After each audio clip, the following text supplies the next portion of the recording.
This is Abhay Kumar and आज हम लोग इंटरप्रेन्योर का जो तीसरा पार्ट है उसके बारे में डिस्कस करेंगे, जिसका टॉपिक है role and significance of entrepreneur. मैं आपको आज बताना चाहूँगा कि आज का जो टॉपिक है वो है आपका role and significance of entrepreneur. मतलब कि इंटरप्रेन्योर का मतलब कि उद्यमी का रोल और सिग्निफिकेंस मतलब महत्व क्या होता है, कि मार्केट में इंटरप्रेन्योर का क्या महत्व है। और इंटरप्रेन्योर यदि आप बनते हैं तो इससे आप समाज का या खुद का आप क्या क्या भला कर सकते हैं। तो आज का जो टॉपिक है वो इसी के ऊपर है। इसके पहले जो है वो दो वीडियो बनाया जा चुका है, 2 क्लास लिया जा चुका है, जिसमें हम लोगों ने पहले वाले पार्ट में पढ़ा था कि इंटरप्रेन्योर क्या है, और दूसरे वाले पार्ट में हम लोगों ने ये पढ़ा था कि इंटरप्रेन्योर का जो है वो गुण क्या क्या होता है। आज हम लोग जो है वो उसी को और जो है वो एक्सपैंड वे में जानेंगे, और जो हम लोग डिटेल से जानेंगे कि रोल और सिग्निफिकेंस क्या है, आखिर एक इंटरप्रेन्योर करता क्या है। तो चलिए हम लोग इस चीज़ को स्टार्ट करते हैं। तो सबसे पहली चीज़ मैं आपको ये बताना चाहूँगा कि आखिर इंटरप्रेन्योर की ज़रूरत है क्यों। हम लोग जो है वो आज इस मुद्दे पर बातचीत करेंगे कि आखिर इंटरप्रेन्योर की क्या आवश्यकता पड़ी है। तो मैं आपको ये बताना चाहूँगा कि एक इंटरप्रेन्योर का एक बहुत बड़ा योगदान है समाज को, राष्ट्र को बनाने में। कहने का मतलब ये है कि हम लोग अलग अलग पॉइंट के जरिए ये जानने का प्रयास करेंगे, या हम ये जानेंगे कि आखिर इंटरप्रेन्योर करता क्या है। तो देश की अर्थव्यवस्था को सुधारने में, कहने का मतलब ये है स्टूडेंट्स, यदि हमारा देश की जो अर्थव्यवस्था है, देश की जो इकोनॉमी है, उसको सुधारने में इंटरप्रेन्योर का एक बहुत बड़ा योगदान है। वो अपने हार्ड वर्किंग से, वो अपने नए नए तरीके से, वो अपने नए नए इन्वेंशन से, इनोवेशन से और अडेप्टेशन से पूरा देश का, पूरा समाज का और पूरे सोसाइटी को जो है वो बदलता है। तो आज हम लोग जो है वो इसी के पॉइंट के बारे में डिस्कशन कर रहे हैं, और हम ये जानेंगे कि आखिर एंटरप्रेन्योर का अलग अलग पॉइंट क्या है। तो चलिए हम लोग जो है वो इसका सबसे पहला पॉइंट जो है, जो कि एंटरप्राइजिंग मैन है, उसके बारे में जो है वो हम लोग डिस्कस करते हैं। तो मैं आपको एंटरप्राइजिंग मैन के बारे में ये बताना चाहूँगा कि जो भी एंटरप्रेन्योर होता है, ठीक है, उसके अंदर एक सिंगल एम्प्लॉय काम नहीं करते हैं। एक एंटरप्रेन्योर एक कंपनी के अंदर बहुत सारे एम्प्लॉय जो है वो काम करते हैं। तो उस सभी एम्प्लॉय को लेके चलना जो है वो एक एंटरप्रेन्योर का काम होता है। मतलब एक कंपनी के अंदर जो भी एम्प्लॉय हैं उस सभी के बारे में सोचना और सभी के उन्नति के बारे में काम करना और सभी के सहयोग से काम करना ही आपका जो है वो एंटरप्राइजिंग मैन है। मतलब एक एंटरप्रेन्योर जो है वो अपने बारे में तो सोचता ही है, उसके अलावा भी जो है वो पूरे समाज के बारे में सोचता है, उस कंपनी के बारे में जो भी एम्प्लॉय है वो सभी उसके बारे में सोचता है। तो ये आपको जो हो गया एंटरप्राइजिंग मैन, कि एक अकेला आदमी जो है वो पूरे समाज को बदलने की ताकत रखता है और वो बदलता भी है। जो सेकेंड पॉइंट है स्टूडेंट्स वो है आपको ग्रेट अचीवर्स का। तो ग्रेट अचीवर्स का मतलब क्या होता है कि ज्यादा से ज्यादा मात्रा जो है वो उसको प्राप्त करना है। अचीव करना मतलब होता है प्राप्त करना। यदि आप ज्यादा मेहनत करते हैं तो आप ये उम्मीद भी करते हैं कि आप ज्यादा से ज्यादा मात्रा में प्राप्त भी कर सकें। तो जो आपका जो है वो महत्व ये भी है कि जो आदमी ज्यादा डेडिकेट करेगा, ज्यादा मेहनत करेगा, ज्यादा पोटेंशियल लगाएगा, वो ये उम्मीद भी करेगा कि उसको जो गेन है, उसका जो परसेंटेज ऑफ जो आपका प्राप्ति करने का जो परसेंटेज है वो भी बहुत ज्यादा होना चाहिए। तो ये हम कह सकते हैं कि जो ग्रेट अचीवर्स है ये भी आपको एक एंटरप्रेन्योर का जो है वो एक बहुत बड़ा इंपॉर्टेंस है, बहुत बड़ा सिग्निफिकेंस है, कि आप ज्यादा से ज्यादा प्राप्त करेंगे और ज्यादा से ज्यादा प्राप्त करने के लिए आपको जो है वो ज्यादा से ज्यादा मेहनत भी करना पड़ेगा। तीसरा जो पॉइंट है स्टूडेंट वो है आपको रिवेंटिंग ऑर्गेनाइजेशन। रिवेंटिंग ऑर्गेनाइजेशन का मतलब क्या हुआ कि ऑर्गेनाइजेशन को परिवर्तित करके नयापन देना। कहने का मतलब ये हुआ कि रिवेंटिंग ऑर्गेनाइजेशन मतलब क्या हुआ कि पुरानी चीजों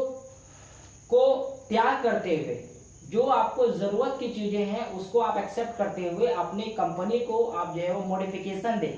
मतलब कि जिस चीज की जरूरत आपको नहीं है पुराने वाले टेक्नोलॉजी में, उसको आप अवॉइड करके उस जो है वो टेक्नोलॉजी को आप जो है वो आगे की तरफ बढ़ा सकते हैं। तो रिवेंटिंग ऑर्गेनाइजेशन का मतलब ये हुआ कि आप पुरानी चीजों को छोड़ के, पुरानी चीजों को जिसकी आवश्यकता नहीं है उसको आप अवॉइड करते हुए आप जो है वो नया चीज को जब आप एक्सेप्ट करते हैं जिससे कि आपकी कंपनी की प्रोडक्टिविटी आगे बढ़ती है, तो उसी को हम लोग बोलते हैं रिवेंटिंग ऑर्गेनाइजेशन। मतलब पुराना चीज को हटा के जो जरूरत नहीं है उसको आपको जो है वो नया चीज में आपको जो है वो बदल देना। चौथा पार्ट है स्टूडेंट, वो है जॉब क्रिएशन। और मेरे हिसाब से स्टूडेंट मैं आपको बताना चाहूंगा कि जो जॉब क्रिएशन है वो सबसे बड़ा सिग्निफिकेंस है, इंपॉर्टेंस है एक एंटरप्रेन्योर का। मतलब जो भी, जैसा कि मैंने आपको शुरू में ये बताया था कि जो एंटरप्रेन्योर होता है वो आपको बहुत सारे लोगों को जॉब देता है, और जो हमारी देश की अर्थव्यवस्था तभी स्ट्रांग होगी जबकि जो है वो हमारे देश में ज्यादा से ज्यादा लोग जो है वो रोजगार पाएंगे, माने ज्यादा से ज्यादा लोगों को जो है वो रोजगार मिलेगा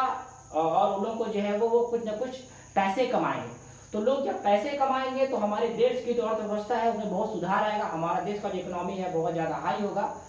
तो जॉब क्रिएशन जो है वो एक बहुत ही महत्वपूर्ण पॉइंट है। ऐसे सारे ही जो पॉइंट्स जो कि डिस्कस यहाँ पे किए जा रहे हैं वो सभी पॉइंट्स जो है वो बहुत ही ज्यादा इंपॉर्टेंस है। बट जॉब क्रिएशन जो है वो अपने आप में एक बहुत ही खास महत्व रखता है, क्योंकि जो एंटरप्रेन्योर जो है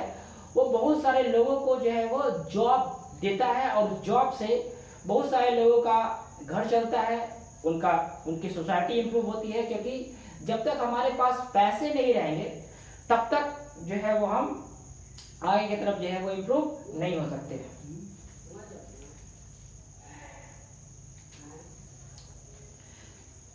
अब स्टूडेंट्स मैं आगे की तरफ मूव करता हूं, जो कि इसका पांचवा पॉइंट है वो है आपका फर्स्ट मूवर्स का। तो फर्स्ट मूवर्स का मतलब क्या हुआ कि यदि आप अपने अंदर कोई एम्प्लॉय को काम दे रहे हैं तो जो भी आपका एम्प्लॉय है वो आपसे ही सीखेगा। तो कहने का मतलब यह है स्टूडेंट्स कि यदि आप फर्स्ट मूवर की आप बात कर रहे हो तो फर्स्ट मूवर का मतलब क्या है कि जो भी आपको मौका मिले, मतलब जो भी आपको अपॉर्चुनिटी मिले, जो भी आपको प्रॉब्लम आए, उस सभी प्रॉब्लम को फेस करते हुए आपको जो है वो आगे की तरफ मूव करना ही जो है वो आपको फर्स्ट मूवर है। मतलब ये कह सकते हैं कि जो भी आपको मौका मिले उसको आपको अवसर में बदल देना है। मतलब ये हुआ कि यदि आपको एक भी सिंगल अपॉर्चुनिटी मिले, कोई भी काम करने का आपको जो है वो एक टारगेट मिले कि नहीं मुझे ये काम करना है, तो उस काम को इस तरह से किया जाए, इस ईमानदारी के साथ किया जाए कि जो आपको मौका मिल रहा है उसको आप अवसर में बदल दे। मतलब आपका जो भी काम आपको दिया गया पूरी ईमानदारी के साथ करें और उससे जो है वो कंपनी को प्रॉफिट हो, जिससे कि आप अपने अंदर जो भी एम्प्लॉय काम कर रहे हैं उन सभी को जो है वो आप एक अच्छी खासी जो इनकम जो आपको हो रहा है उसको आप जो है वो कंपनी वालों में ठीक ठाक से डिस्ट्रीब्यूट कर सकें और अपने कंपनी को जो है वो आगे आप जो है वो बढ़ा सके। अब स्टूडेंट्स मैं जो है वो आपको इसका जो छठा पॉइंट है वो है हाई प्रोडक्टिविटी, उसके बारे में डिस्कस करने जा रहा हूँ।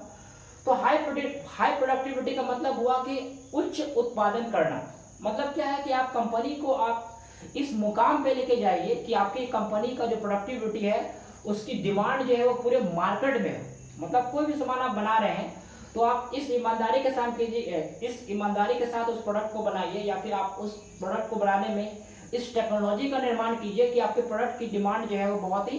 हाई हो जाए, सभी लोग जो है वो उसको मैंने कि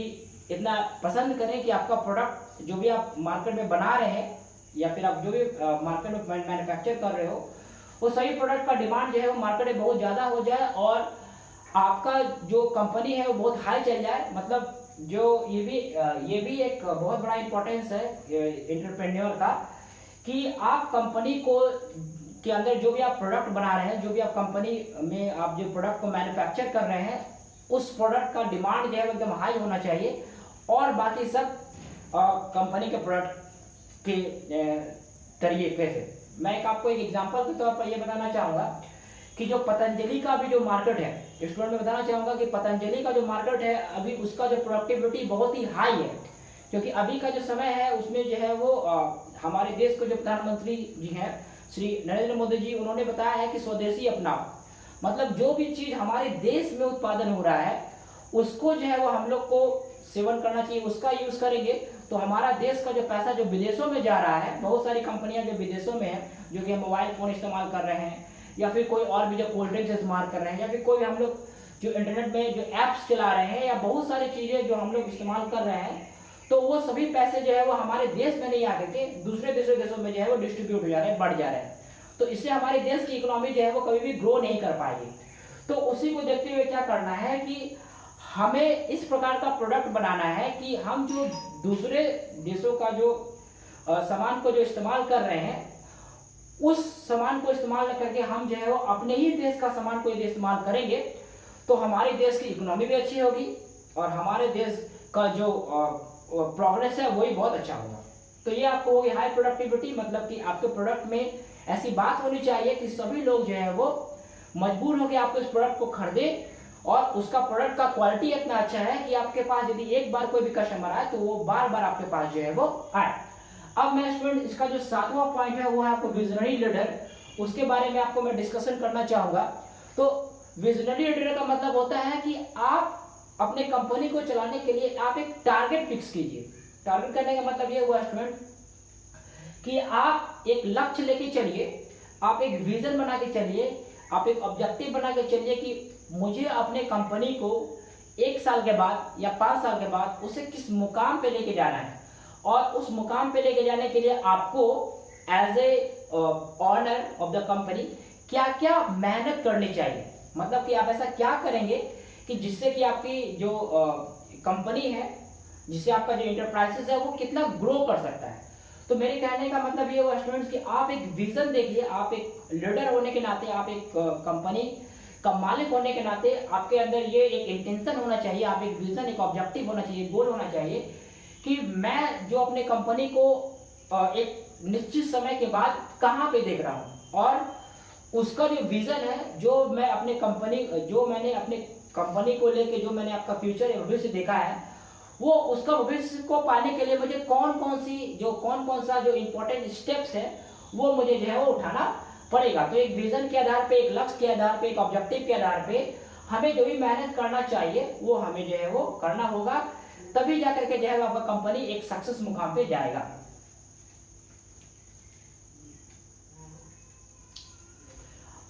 अब मैं स्टूडेंट्स इसका जो 8वां पॉइंट है वो है आपको इकोनॉमिक प्रॉस्पेरिटी का,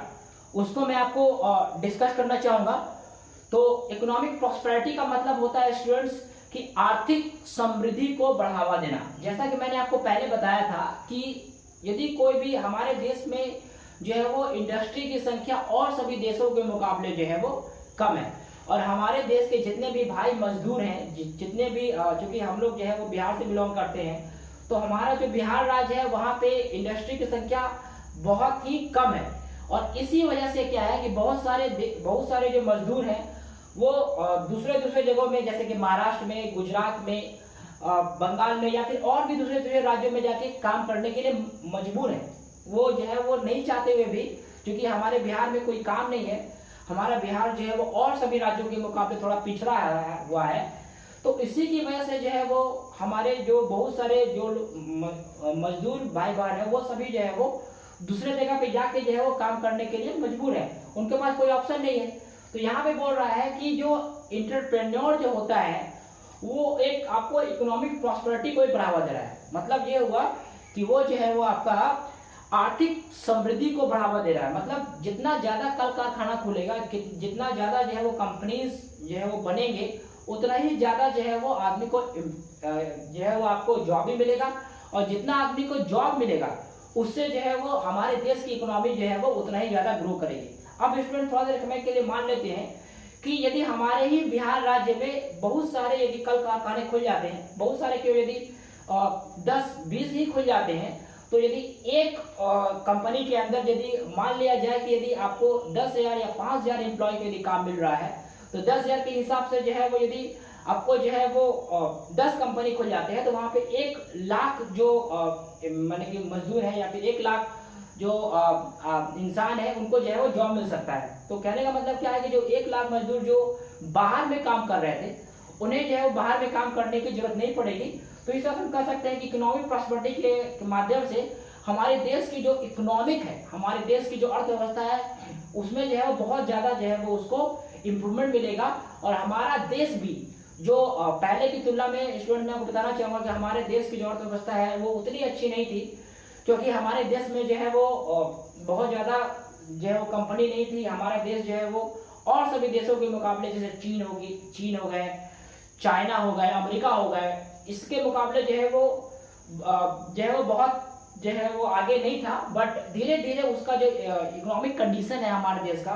वो और सभी देशों के मुकाबले जो है वो धीरे धीरे करके इम्प्रूव हो रहा है। और हमारे देश की जो जीडीपी है, जिसको हम लोग ग्रॉस डोमेस्टिक प्रोडक्ट भी कहते हैं, वो भी जो है वो पहले की तुलना में कुछ इम्प्रूव हुआ है। और इसका सारा श्रेय जो है वो हमारे देश के प्रधानमंत्री जी जो है श्री नरेंद्र मोदी जी, उनको जाता है। तो मैं ये कह सकता हूँ कि इकोनॉमिक प्रॉस्पेरिटी जो है, जिसको हम लोग आर्थिक समृद्धि को बढ़ावा देना भी कहते हैं, तो जितना ज़्यादा आपका कंपनी खोलेंगे, जितना ज़्यादा आपका जो है वो कंपनी स्टार्ट होंगे, स्टैब्लिश होंगे, उतना ही ज़्यादा लोगों को जॉब मिलेगा। और जितना ज़्यादा आदमी को जॉब मिलेगा, उतना ही जो है वो हमारे देश की इकोनॉमी इम्प्रूव होगी। और हमारा देश जो है वो, और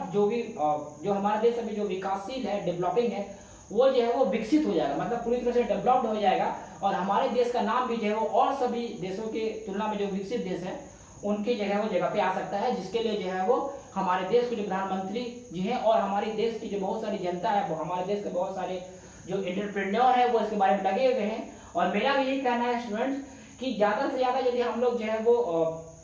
कंपनी को इस्टेब्लिश करेंगे, तो हमारा जो देश की जो इकोनॉमी है वो बहुत ज़्यादा बढ़ेगी। अब मैं स्टूडेंट इसका जो 9th पॉइंट है, जो कि आपको है backbone of the capitalist system, इसके बारे में मैं आपको जो है वो डिस्कस करना चाहूँगा। जो कि आपको ये है कि backbone of the capitalist system का मतलब ये हुआ कि किसी भी देश में, जैसे मैंने आपको बताया था, किसी भी देश में जो उसका इनकम का जो मेन जो स्रोत होता है, इनकम का जो भी रिसोर्स होता है, वो आपका ये बताता है कि उस जगह पे कितना ज़्यादा जो है वो कंपनी है। जिस राज्य में जितना ज़्यादा कंपनी है, वो राज्य जो है वो उतना ही ज़्यादा जो है वो वेल एस्टेब्लिश्ड है। एग्जाम्पल के तौर पर मैं आपको बताना चाहूँगा कि जो पूरे भारत में हमारे देश की राजधानी जो है वो नई दिल्ली है। बट हमारे देश की जो आर्थिक राजधानी कही जाती है वो होती है स्टूडेंट्स मुंबई। तो मैं आपको बताना चाहूँगा मुंबई के बारे में कि मुंबई एक ऐसा शहर है जहाँ पे जो प्रति व्यक्ति की आय है वो बहुत ज़्यादा है। एक जो है वो जानकारी के मुताबिक, जैसे मुझे जानकारी मिली है, मैं आपको बताना चाहूँगा कि मुंबई में जो आपको मुंबई में सर्वाइव करने के लिए, मुंबई सिटी में सर्वाइव करने के लिए आपके पास कम से कम 30 से 40 हज़ार रुपये जो है वो पर मंथ होने चाहिए। और उसी के मुकाबले यदि आप बिहार राज्य में सर्वाइव कर रहे हो, तो आपकी यदि जो है वो यदि आपका इनकम थोड़ा कम भी होगा तो भी चलेगा। तो कहने का मतलब ये है स्टूडेंट, मैं आपको किसी भी राज्य की बड़ाई या किसी भी राज्य की बुराई नहीं कर रहा हूँ, बट मैं आपको ये बताना चाहूँगा स्टूडेंट कि जो आपका जो महाराष्ट्र है, वहाँ पे नंबर ऑफ कंपनी ज़्यादा है एज कंपेरियन टू बिहार। तो इसी की वजह से मैं आपको ये बताना चाहूँगा कि जो महाराष्ट्र का जो आपका जीडीपी है, महाराष्ट्र राज्य का जो लिविंग ऑफ स्टैंडर्ड है, वहाँ पे जो शॉपिंग मॉल्स है, वहाँ पे जो मार्केट है, वहाँ पे जो मॉल्स हैं, या फिर वहाँ का जो लिविंग ऑफ स्टैंडर्ड है, वो हमारे राज्य से थोड़ा सा इम्प्रूव है। तो और मैं ये बताना चाहूँगा कि यदि वैसा ही कुछ कंडीशन यदि हमारे बिहार राज्य में हो जाता है, वहाँ से बहुत सारे उद्योग, बहुत सारे जो इंडस्ट्री है, वो यदि हमारे राज्य में भी हो जाते हैं, तो हमारे राज्य का भी जो इकोनॉमिक कंडीशन है, हमारे राज्य का जो हमारे राज्य का जो इनकम है वो भी बढ़ेगा। और हमारे जो लोग जो भी भाई बंधु जो है वो यदि देश राज्य के बाहर काम करने जा रहे हैं, उन्हें जो बाहर नहीं जाना पड़ेगा। तो मैं ये कह सकता हूँ कि जो बैकबोन है, मतलब कि जितना ज़्यादा कंपनी होगी उतना ही ज़्यादा जो है वो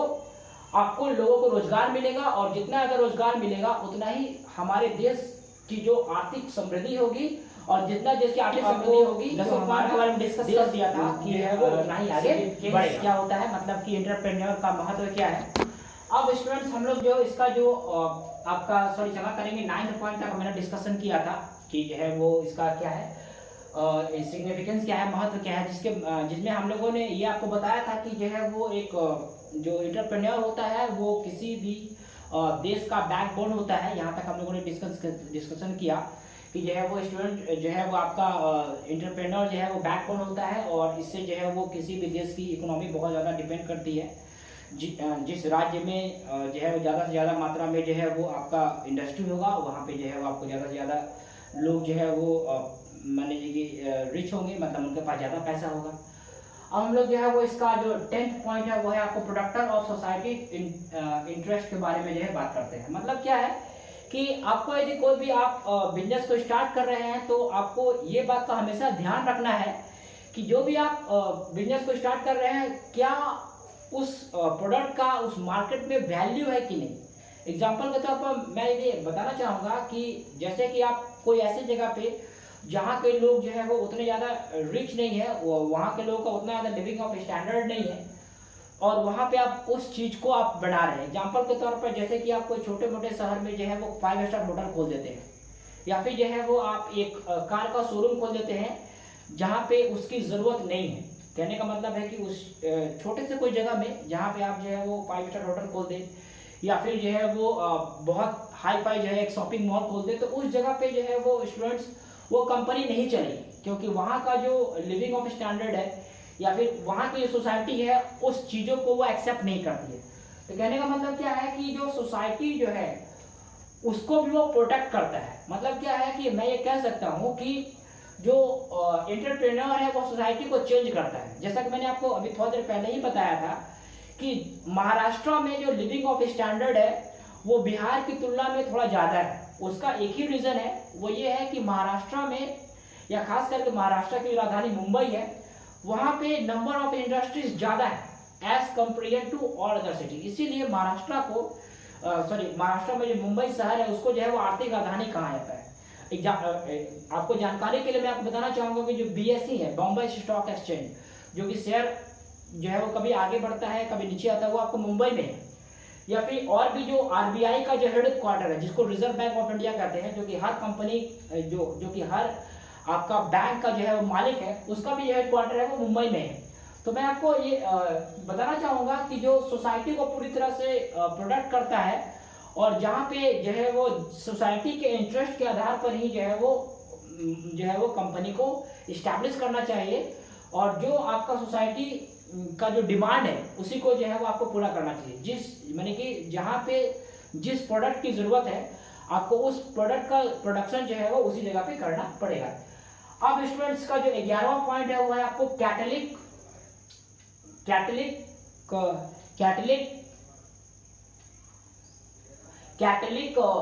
एजेंट का है। कैटलिक एजेंट का मतलब होता है स्टूडेंट आपको एक उत्प्रेरणात्मक कार्यकर्ता। अब ये उत्प्रेरणात्मक का मतलब क्या हुआ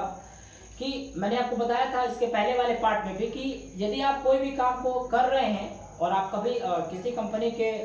माने मालिक हैं, ऑनर है, तो ऑनर होने के नाते आपके काम में इतना ज़्यादा इंटरेस्ट, इतना ज़्यादा डेडिकेशन होना चाहिए कि आपके अंदर के जो एम्प्लॉय हैं वो आपके काम करने के तरीके से सीखें और आपके काम करने के तरीके को जो है वो एक्सेप्ट करें, और आप जो है उनके लिए एक सिंबल बन जाओ। तो कहने का मतलब ये है स्टूडेंट्स कि आपके काम से आपके जो एम्प्लॉय हैं उनके काम को जो है वो थोड़ी जो है वो आपके काम से उनके काम को जो है वो थोड़ा प्रेरणा मिलना चाहिए कि जो हमारे एम्प्लॉय, हमारे जो ऑनर हैं,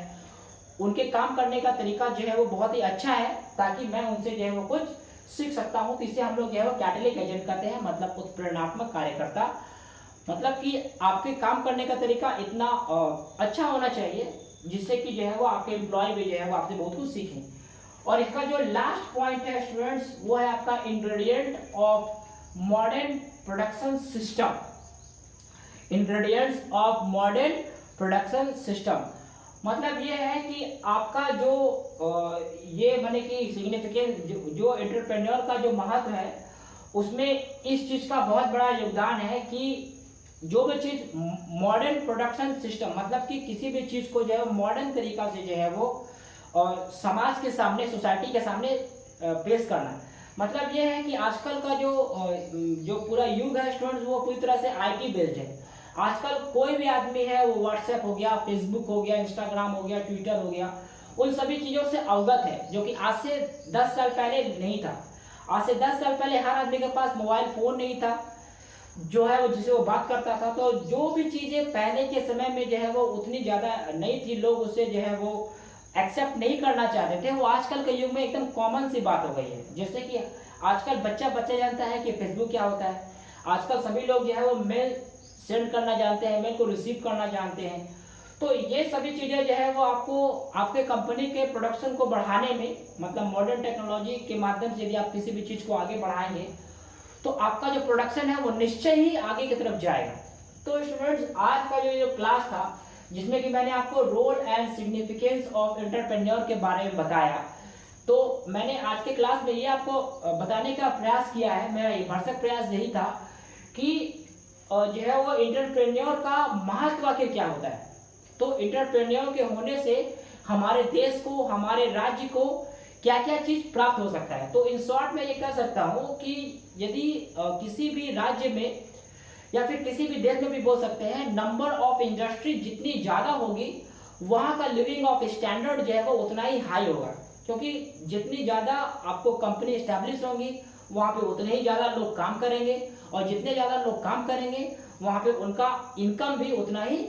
अच्छा होगा। और एक और बात मैं बताना चाहूंगा कि जो इसका जो मोरल चीज यही निकला कि हमें जो है वो ज्यादा से ज्यादा मात्रा में इंडस्ट्री को इस्टेब्लिश करने की जरूरत है, और उस इंडस्ट्री में मॉडर्न टेक्नोलॉजी का इस्तेमाल होना चाहिए। तो आपका कंपनी जो है बहुत ही इंप्रूव करेगा। और एक सबसे महत्वपूर्ण बात कि यदि आप किसी कंपनी के ऑनर हैं तो आपको काम करने का तरीका इस प्रकार से होना चाहिए कि आपके अंदर के जो एम्प्लॉय हैं वो आपके काम से बहुत ज्यादा कुछ सीखें, आपके काम में डेडिकेशन होना चाहिए, और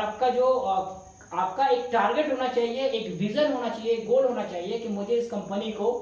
और एक निश्चित समय अंतराल के बाद, एक निश्चित टाइम इंटरवल के बाद इस मुकाम पे लेके जाना है। तो उम्मीद करता हूँ स्टूडेंट्स कि जो मैंने आज आपको बताने का प्रयास किया है